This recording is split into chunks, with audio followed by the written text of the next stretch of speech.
ओपास विश्व कोंकणी केंद्राचे पदमाधुरी कार्यक्रमाक तुमकां स्वागत करता सर.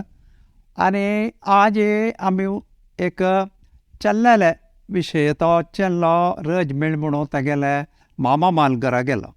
मामा मालगर एक हळ्ळयेंत आशिल्लें आनी हळ्ळी म्हणली कुळ्ळे थंय एक घर आंगण हट्टी आनी ताका समजावन सुणें माज्जर गाय आनी तोट गद्दो अशें पुरो एक समृद्ध जावन एक चित्रण आसता. आनी आंगणा रिगील कुडले कसं की एकलो घेवन आंगणाची देलां धाडायतालो मातयेन कडेन रे तें कळ्ळें तें पेट्टाणें आनी पेट्टूचें म्हूण. आनी तेदना माम मेळ्ळो ताका स्वागत करताची. तें फाल्यां हांगा शेण सारोचें आसा म्हूण म्हणालो. अशी ते चल्ल्याक 3 शब्द मना भितर रिगले, एक धाडाचें आनी एक पेट्टूचें आनी एक सारोचें म्हूण. अशें तो घरा रिगलो. मागीर तेगेले ते 1 दीस 2 दीस तो रपतना मम्माला सुमार चर्च केले.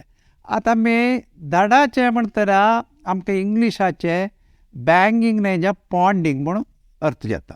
पॉंडींग म्हळ्यार आमी एक वस्तूक आनीक वस्तून डॅश जेवचे डिक्की मारचे असले अर्थूय आसा.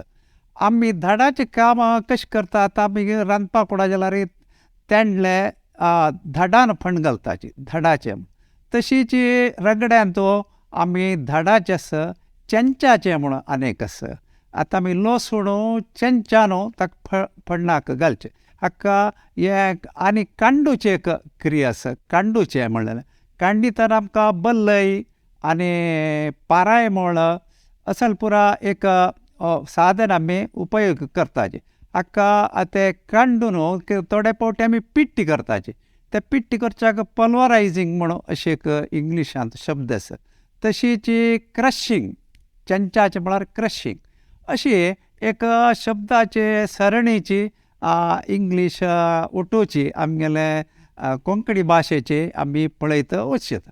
तशें जाताची सारोचें म्हणलें कुळ्ळें आमकां रांदपाक कुडांत पत्रड्याक पीठ सारोचें उडगास येता.